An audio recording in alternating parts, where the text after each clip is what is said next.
Peace, family. It's your brother, Marc Lamont Hill. You're watching the Marc Lamont Hill official YouTube channel. Welcome to Night School. Every day here, Monday to Friday, we are here covering the biggest stories, covering the hottest issues, covering the most important topics that come up around the world, around the country, around our city. And sometimes it's not news-based. Sometimes we just have a deep and nuanced and complicated conversation because it's not a TV show. It's not a podcast. It is a global conversation. It's a conversation that we want to keep going every single night. And so we got a lot going on today. I want to shout out a few people, especially our channel members. Jazz, of course, was the first one in the building, present and accounted for. Tony Johnson, welcome to the channel. Tony just joined and became a member of the channel.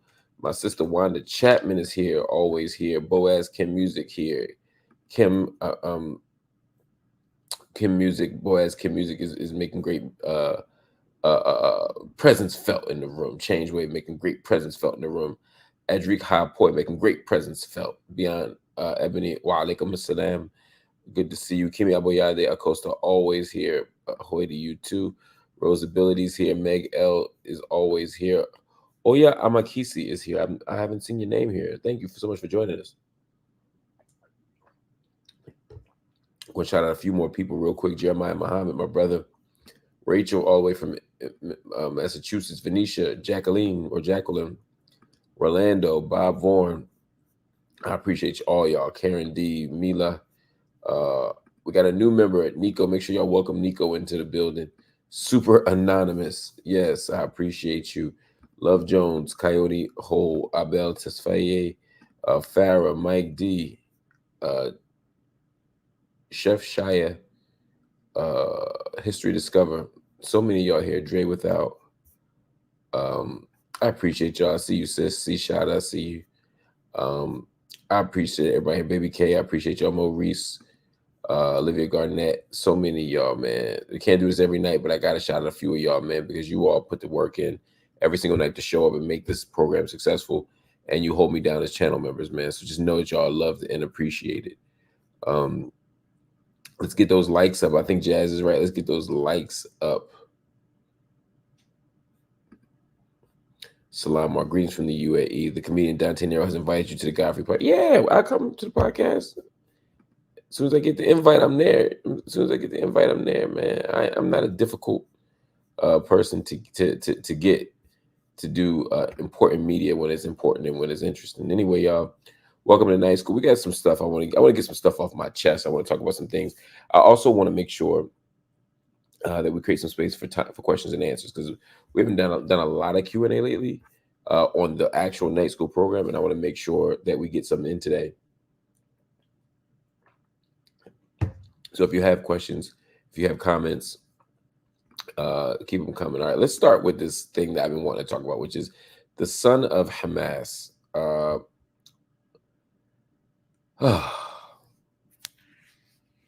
Mosab, Hassan Yousef. He is the brother who I debated. And I broke this down a couple weeks ago. I'm not going to go through the whole story again, but he keeps producing media that misrepresents things that I think are very important. For those who don't know, the son of Hamas is the nickname that was given to Mosab, Hassan Yousef. Mosab is a Palestinian, even though he doesn't like to identify as Palestinian. His father was one of the founding members of Hamas, allegedly. And after his teenage years, he fled Palestine, converted to Christianity, denounced the Palestinian movement altogether, not just Hamas, but the Palestinian movement altogether, and has become a pro-Israeli spokesperson. In fact, he's been a member, allegedly, of Shin Bet, which is like the internal security apparatus of the Israeli government. It's like the FBI as opposed to like the CIA. Like Shin Bet, you got the Shin Bet, and then you got the Mossad. He's part of Shin Bet, the domestic kind of security apparatus of the Israeli government. He's not allowed back in Palestine. Well, I won't say he's not allowed back in Palestine. He doesn't want to return back to Palestine. He lives in the United States. He has citizenship here, and he travels the country proselytizing for Israel. He is a character. in lots of ways. Interesting guy. We had an interesting, healthy conversation when I spoke to him offset. But like a lot of these people, when we went into that room and debated at Berkeley a couple weeks ago, he does a thing. His debate style is to focus more on the emotion and I was there, my story, rather than actual evidence and data and facts. I don't think the debate was close, but he does, and that's fine. But he went on Jordan Peterson's show recently and described what happened, and he described our debate in a way that I found very frustrating. I found it very frustrating. So I want to share what he said so that there's no speculation. You have to guess. Here's what he said.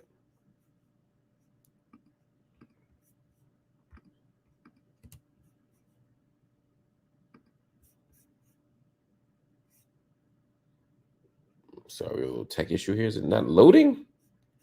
What's going on? That's weird. Let me see if I can give me 1 second. There we go. I think we got it now.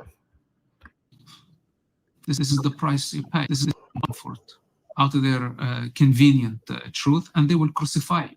This is the price you pay. So practically, just 2 days ago, we had a debate. I had to pay somebody $20,000 from my pocket to debate me on the topic because no one else agreed to. Where was that debate? Berkeley University. And that's one of the most respectful educational institutions that they cannot even host a debate on their own. A debater had to pay from his own pocket to bring his opponent to have a discussion. And the funny thing that this guy acts like a giant outside of the debate. Like when you see him at Jazeera, he's Al Jazeera host and was a CNN anchor. Delivered a speech to the United Nations and called from a United Nations podium from the river to the sea. But when he came to the debate, he agreed with 90% of the things that I was saying. I was like, then who are you? That you're outside, just this outrageous anti-Zionist, anti-Israel, pro-Palestine, and all of a sudden here, you're just chickened out. And I cannot find it. Wow. So, I heard that. And here's how I heard it. Because I'll be minding my own business. I was on Twitter. I had posted the debate.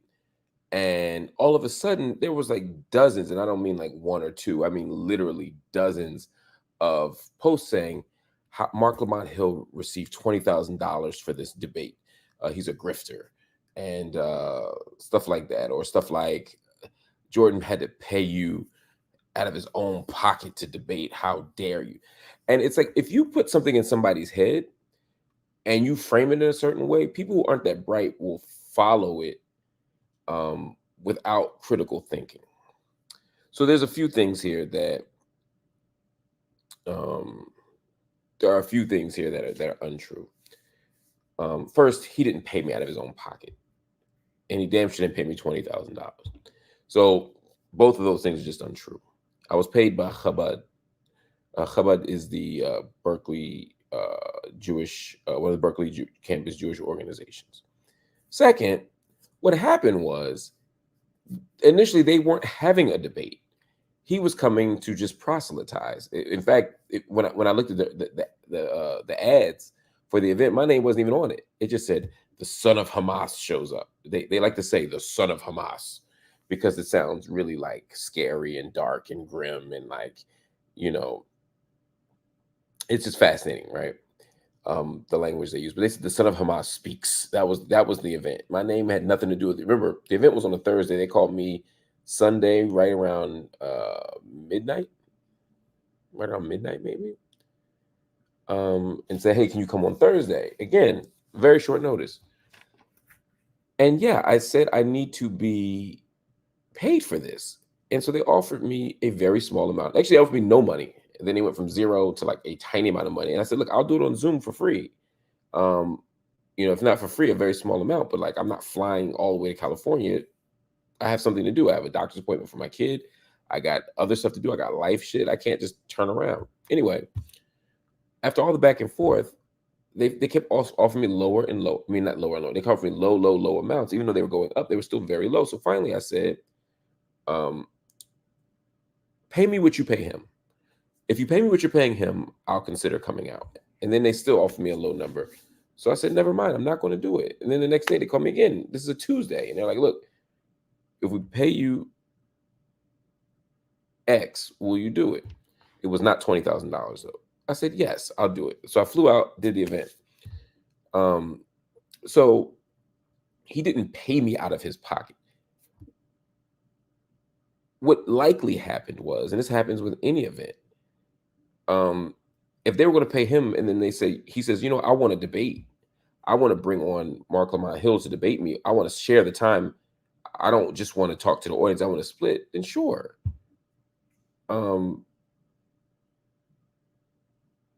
I got to get paid too.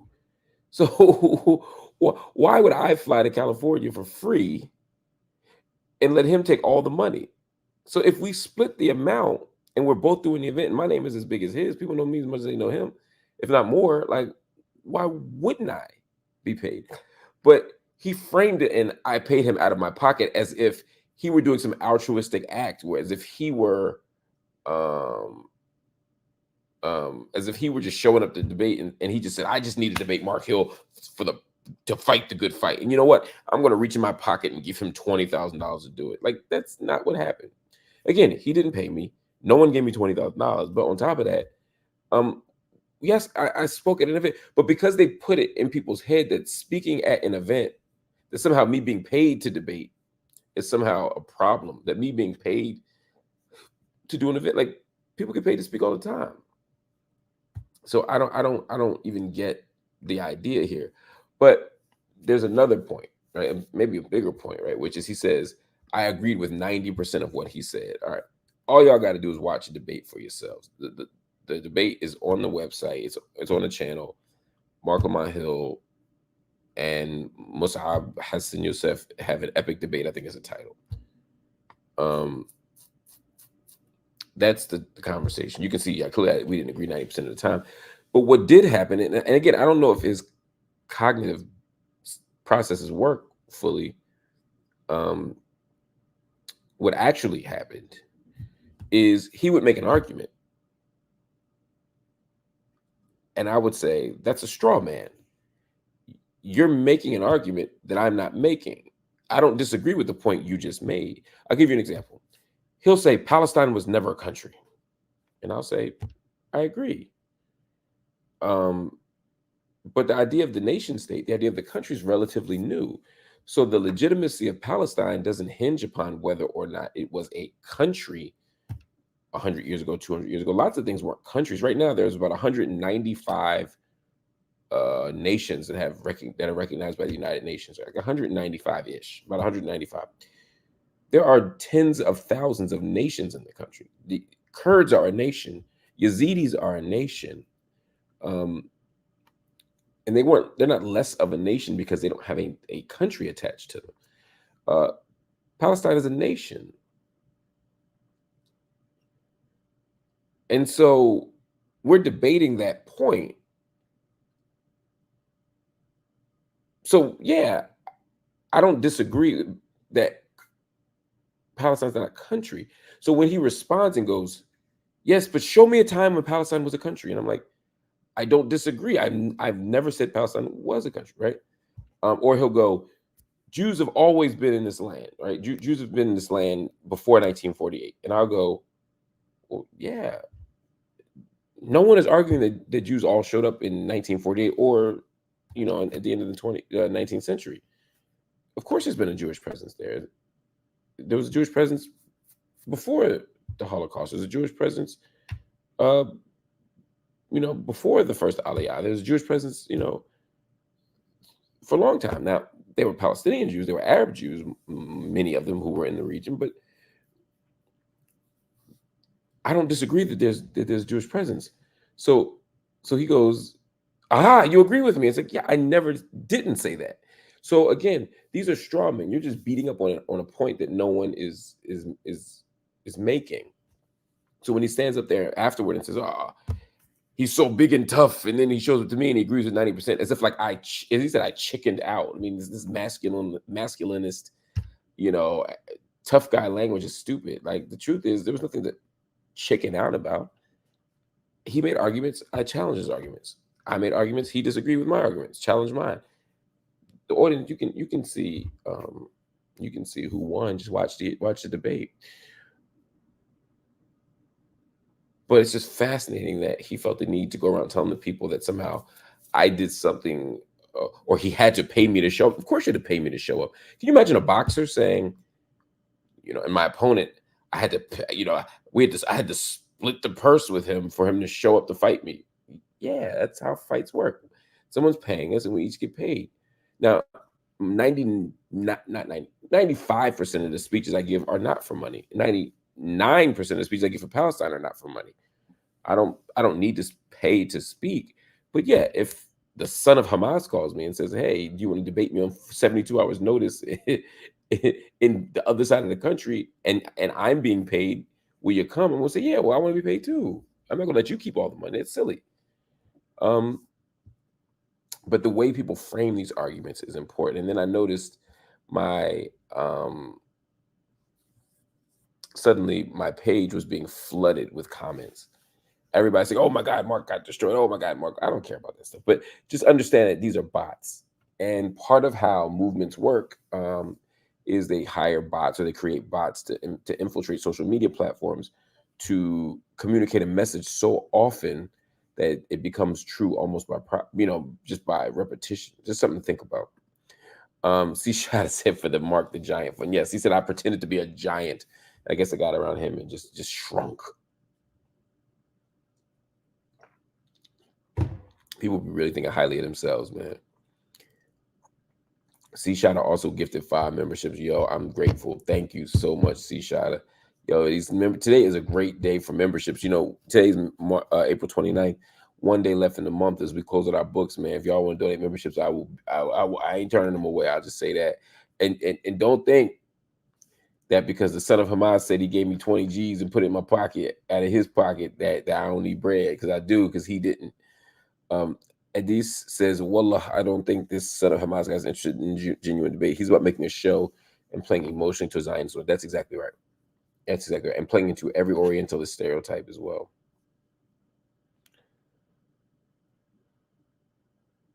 It's wild. It's wild.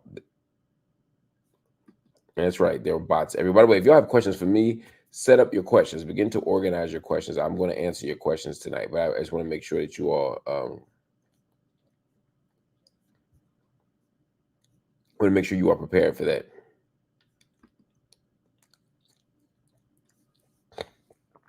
I'm sorry, my allergies are killing me. I apologize. Let's see.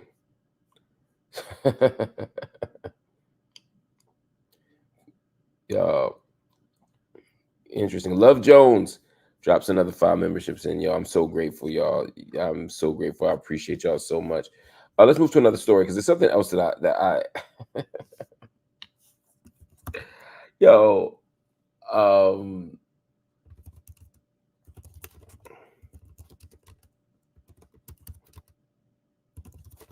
there's something about Republicans that I don't know, man. I won't call it admiration, but I'm astonished by the way that they move. I want to introduce y'all to somebody in case you don't know her. Right, this woman right here her name is Christina Bobb.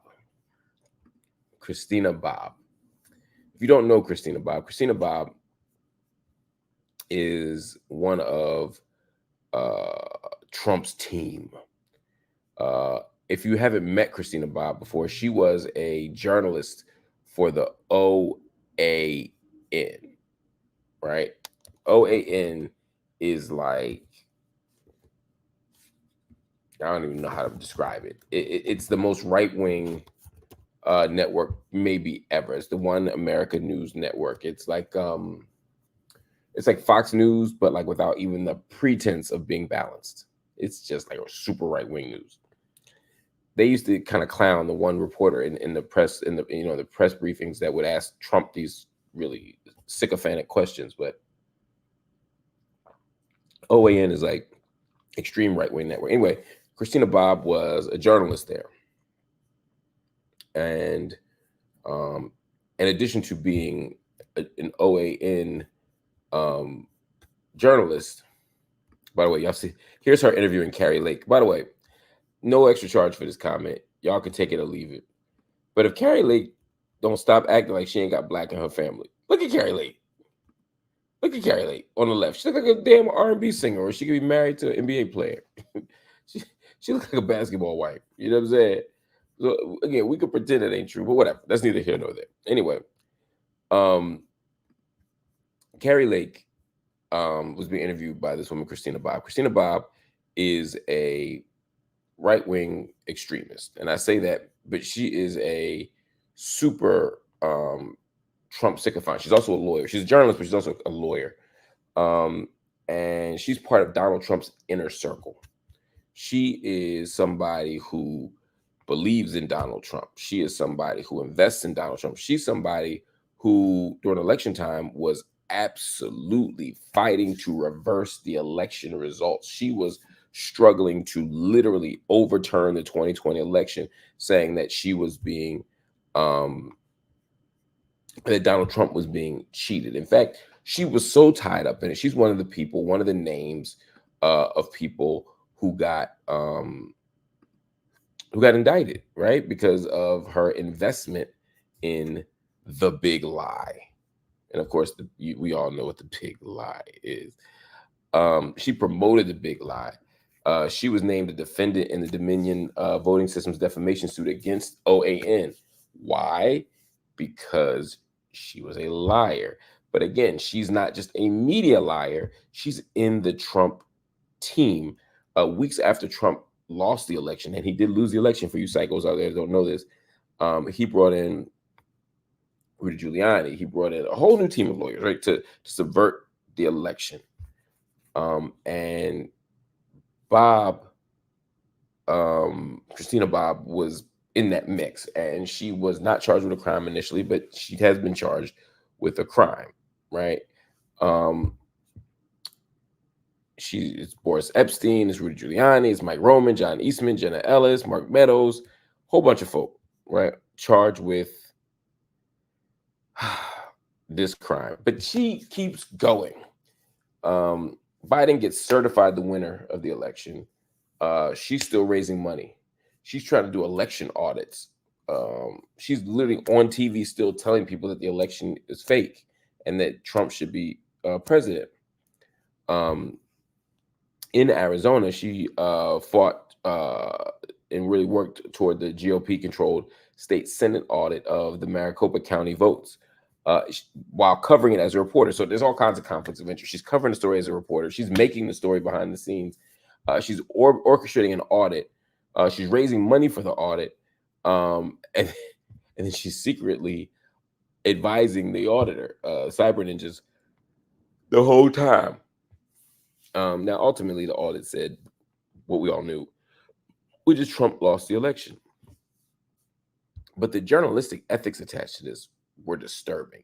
You're literally putting your thumb on the scale and then reporting on what the scale, results are. It just doesn't make sense. Christina Bobb is doing ethically shaky stuff at best. But that's not why I brought it up. I brought it up because, look, we know Trump people going Trump. We know they're crazy. We know they're often dishonest. We know they're often racist. We know all the things. But here's the thing. She's not just a network journalist for a right-wing extremist media outlet. She's not just a Trump insider. She is senior counsel to the Republican National Committee's election integrity team. I know. It sounds crazy. It sounds like some shit I'm making up. It sounds like a punchline, right? No. The GOP, the RNC, the Republican National Committee, literally hired somebody to head up their election integrity unit that does not believe that Donald Trump lost the election. She's literally manufacturing evidence that Donald Trump won and was cheated. She's been indicted for her ridiculous lies and dishonesty and deceit. And yet she's still on the election integrity team for the Republican National Convention. This feels like something out of a novel. This feels like something so absurd that it can't be real. Like a punchline to a bad joke. But this is where the Republican Party is right now. They don't care. They don't pretend to care. They simply do what they want to do in order to win. Winning is the only issue that they have. It's the only mission that they have, and it's the only project that they prioritize. Everything else is irrelevant. Either we win the election or we don't, or we win the next one or we don't. And so putting someone who is either wildly dishonest or profoundly delusional in charge of election integrity tells you that they don't care about integrity. They just want to win. All right, y'all. We're going to take a quick break. We'll be right back. I got one more story I want to talk about before I take some questions and answers from you all live here on Night School.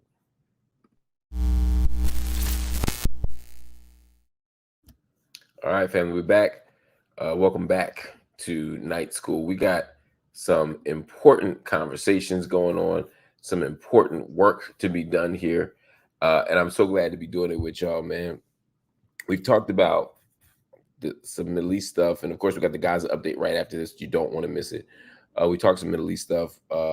We have talked the domestic stuff, but I gotta talk just a little bit of sports, man. Just a little bit of sports, and there's a reason, y'all. My heart is broken right now. I'm a Sixers fan, as you know, and we have lost Game 4, and we're now down 3-1 in a series that I do believe was very winnable.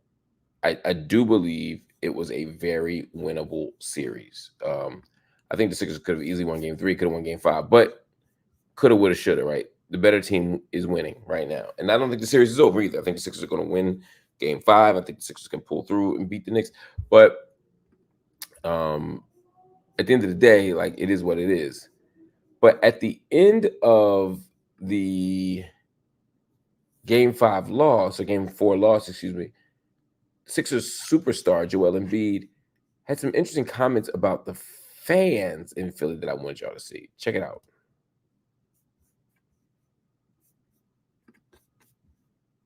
Such great home court advantage here. How strange was it for you the past 2 games with the significant amount of Knicks fans in the house? Disappointing. I love our fans. I think it's unfortunate, and I'm not calling them out, but it is disappointing. Obviously, you got a lot of Knicks fans that they're down the road that never seen it, and I've been here for 10 years. Kind of pisses me off. So Joel Embiid is very wise here, right? He says, I'm not calling the fans out. I've been here. I love the fans, etc. However, it's disappointing. What he's referring to is the fact that although the Sixers were at home, half the stadium had blue and orange on. They look like New York Knicks. It did not sound like or feel like a Sixers home game. I mean, down even in the clutch, when the Knicks would make a big basket or get a big stop, half the arena was erupting for New York. And so a lot of us noticed it. And as a Philadelphian and someone who has season tickets, I go to lots of games. And when I go to the games, yes, I do notice when we play New York, unlike any other team, not including Brooklyn, including DC, whatever, Knicks fans show up and show out at the Sixers game. So, you know, I don't know what the solution is, but I think Joel is right. Some people are saying he threw the Sixers under the bus. Some people are saying he should be focused on himself and all that stuff. I understand that argument. And ultimately, at the end of a playoff loss, the Sixers fans didn't lose the game. We couldn't get a rebound.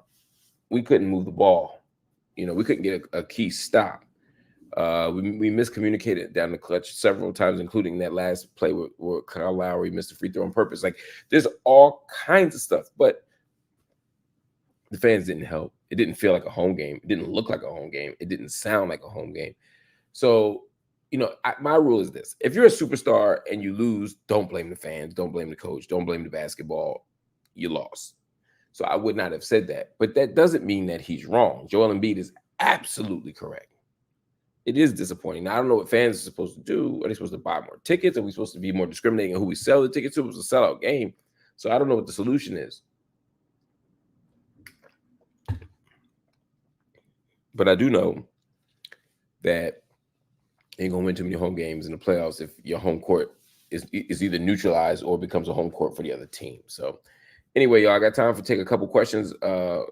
Let's go. I'm gonna take some questions from the comment section here. But as I do that, Kimi Obayade Acosta gifted 5 more memberships. I'm so grateful. Jeremiah Muhammad is, I don't know where this brother get his dough from, man, being a grad student, but I appreciate it so much. Parker said, your video on Al Jazeera about the Civil War in Sudan was really insightful. How do you think we get more Americans to be aware of that war? By engaging alternative media. Engaging alternative media. If you only focus on Fox and MSNBC, then no. Congo ain't going to be there. Haiti's not going to be there. You know, shit. Lebanon's not going to be there. Like, it's a very, very, very small, very narrow kind of window of topics. But if you go to international news, if you go to Al Jazeera, if you go to BBC, or if you look at some Sudanese news outlets that are English speaking or multilingual, you'll also hear more about it. The United States is particularly committed to not dealing with those issues. And I think it's going to come at our own peril. I do believe that. Bisan said, can you talk about the debate? I talked about it. I've talked about it like 3 times. And I responded to his video earlier today. It literally was the first segment of the show. So, yes. Is mowing the lawn in Israel true? So mowing the lawn is a strategy. It's a good question. Mowing the lawn is a tactical strategy that the Israeli military uses to describe its engagement with Gaza. That they basically say, look, every few years we're going to have a military incursion that's going to cost some Palestinian lives, but it helps us keep order and power in the Gaza Strip. And so what they talked about was mowing the lawn was Operation Cast Lead, Operation Protective Edge. These military operations and these responses to Palestinian violence, they become a pretext for just demographic management. They can't wipe everybody out, but if they just every few years crack some heads, kill some people, they can keep things under control. I think the challenge, actually, no, I just think, I think at this moment, though, with the world watching, they were unsuccessful at mowing the lawn, right? They weren't just doing a little trim. There were more than 40,000 people. It's an absolutely crazy number of deaths when we add the people who are under the rubble. There's like 34,000 plus, and then there's 8,000 under the rubble. We're far past mowing the lawn. We've gotten rid of the lawn. But the idea of referring to people or talking about people as lawns or talking about mowing the lawn as a metaphor for just ethnic cleansing and depopulation is disgusting and disturbing. What do you think will happen in both Israel and Palestine if Netanyahu's arrested? Nothing. The Israeli left is happy when Netanyahu gets locked up. And the truth is there'll be a replacement for him who may be even more hawkish. So I think we make a mistake when we frame the Israeli-Palestinian dialogue, the crisis, the struggle, any of it on a particular leadership model or administrational tenure, like a BB. Jeremiah Muhammad said, Mark, is it okay if I send you an email? Please do send me an email, brother. My email's out. Sorry, I hit the wrong button there, but yes, you absolutely can send me an email. Please do. Please do. Baby K said, what chance in hell is there of stopping the Rafah invasion? I think there's a huge chance.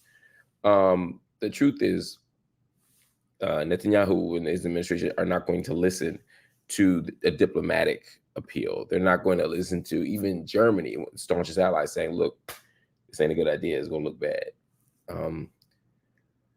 But I do know this. As long as the U.S. is holding the purse strings, Israel can't do anything without our approval in the long term.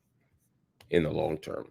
Anyway, family, those will be the questions for tonight. I'll be over for the guys' update at 11:30. Stay here. Keep watching. I appreciate y'all, man.